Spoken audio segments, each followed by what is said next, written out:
Good afternoon, everyone. So we're looking at another Ingersoll watch. Not looking at the Jazz, funny enough, I've done two of those already. So we're going to be looking at a different model completely today. Let's turn my phone on silent so we're not constantly interrupted by that. So let's have a look at the box. So the outside wrapper is from Amazon. I've just got this outside cover here with obviously the barcode, and usually is stamped down. So let's take it out of this. Simple outside cardboard cover, nothing too fancy.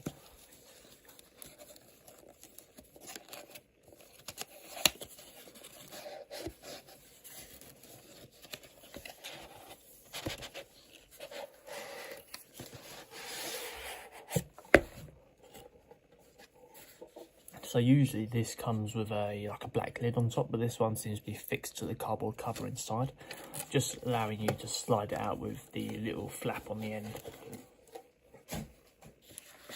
So very, very common for Ingersoll watches to be stored in look at this sort of pouch with a contemporary sort of and obviously a card here, contemporary button down finish with a nice sort of polished glossy effect on the back. It's overall, it's a nice lightweight slimline case for the watch.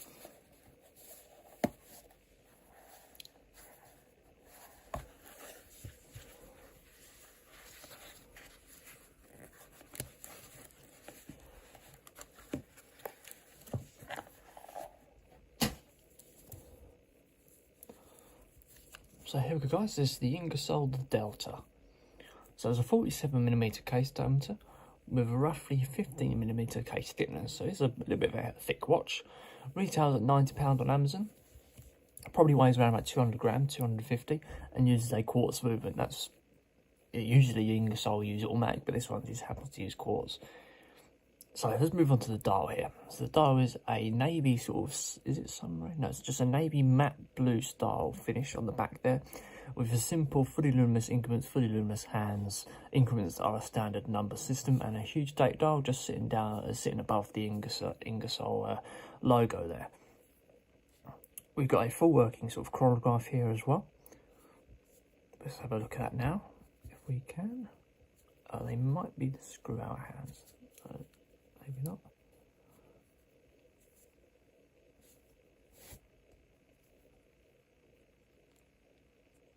They're quite stiff. So they follow the same sort of style as Daytona would in terms of the fact that you've got to unscrew them. Yeah, they are quite stiff at the start. I wouldn't screw them down too tightly. There you go. So you've got an actual seconds counter on the side there. I think this is meant to act like a like the dials on a plane. We stop that. And a nice wind back function as well. So you've got a seconds hand here. Actually counts the chronograph seconds. You've got an actual seconds hand for the clock in the chronograph at the bottom there, and seconds counter in this right hand side, and it counts up to a minute on the chronograph. It's got a cover on it.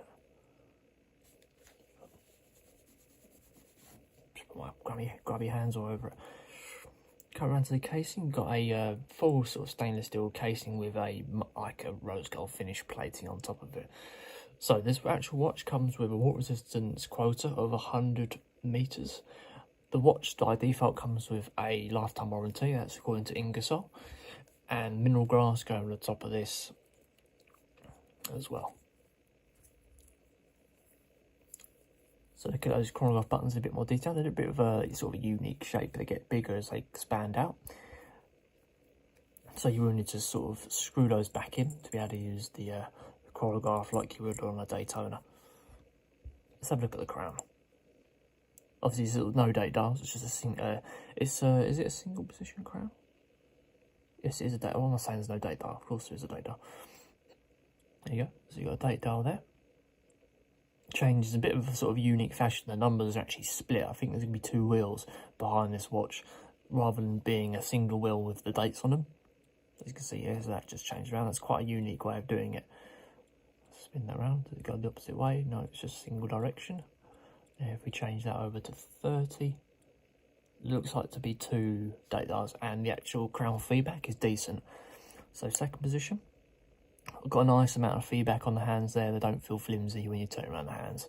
It doesn't, as you might expect. And the crown, when you're actually operating it, does feel nice with that sort of expanding out feel to it. It has a unit, you get a lot of grip on it, to be fair, when you're turning it around.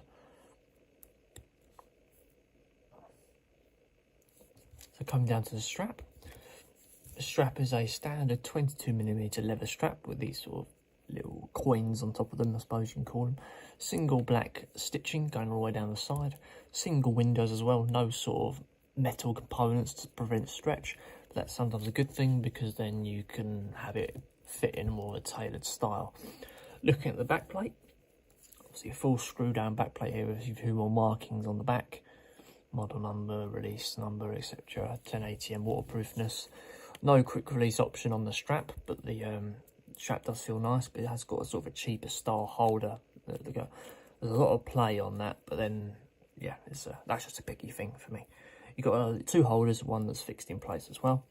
Buckle is a full rose gold finish to match the rest of the watch with an Ingersoll print in the top there. So there we go guys, that is the Ingersoll the Delta.